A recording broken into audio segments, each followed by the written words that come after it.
Long-term healthy friendships can be a challenge to maintain, but even more so if you and your friend have some differences between you.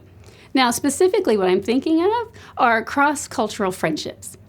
These friendships can really enhance our lives. So I'm going to give you a few tips on how to make these healthy and growing relationships. So the first thing is become more aware of your own cultural background.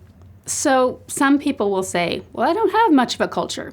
Or they might say, I have too much, I don't know where to begin. Well, start with drawing yourself a family tree.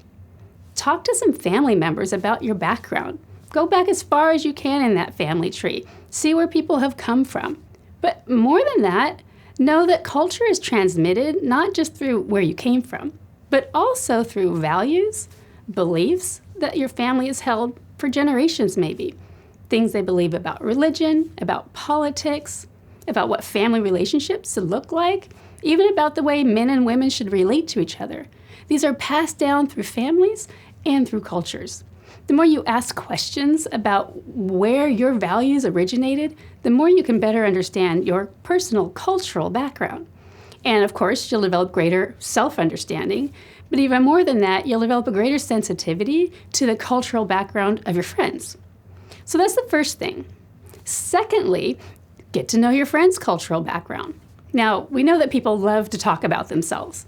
So as you do that, ask them questions about where they've come from, about the origination of their values and beliefs about things like politics and religion and family roles. Listen to their stories. Let them speak deeply about their backgrounds. People want to be heard and want to be understood. And then be willing to try things out with them. If they want to go to a cultural event, ask if you can come along. Ask if you can try out some of their foods.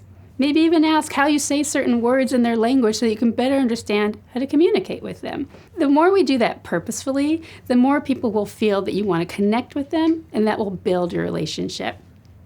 Now, we also need to be willing to recognize that differences will exist. We can't get rid of all of our differences, and that's okay. But sometimes some of those differences will cause tension, and we have to recognize that. Sometimes it's as simple as different communication styles.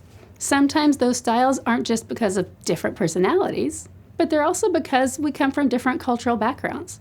Whereas one person might say everything that's on their mind, somebody else might really hold back. And that might cause confusion in a cross-cultural friendship. But if we recognize it's just a factor of the culture, we can accept it and build on other areas in our relationship. Now, the next thing is to simply be aware of areas you might feel insecure or uncertain about how to approach your friend. Should you use certain words to describe their racial group? Is it okay to say certain things or not? Sometimes people get stuck on those things. It's better to simply ask than to hold it back. So ask your friend. In psychology, we call this cultural humility. It's the ability to recognize that we don't know everything, and that's okay.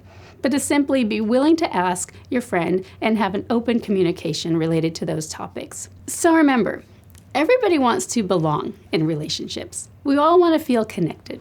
And sometimes when there are cross-cultural differences and tensions arise, that connection can feel broken, or we can fear that we won't be accepted.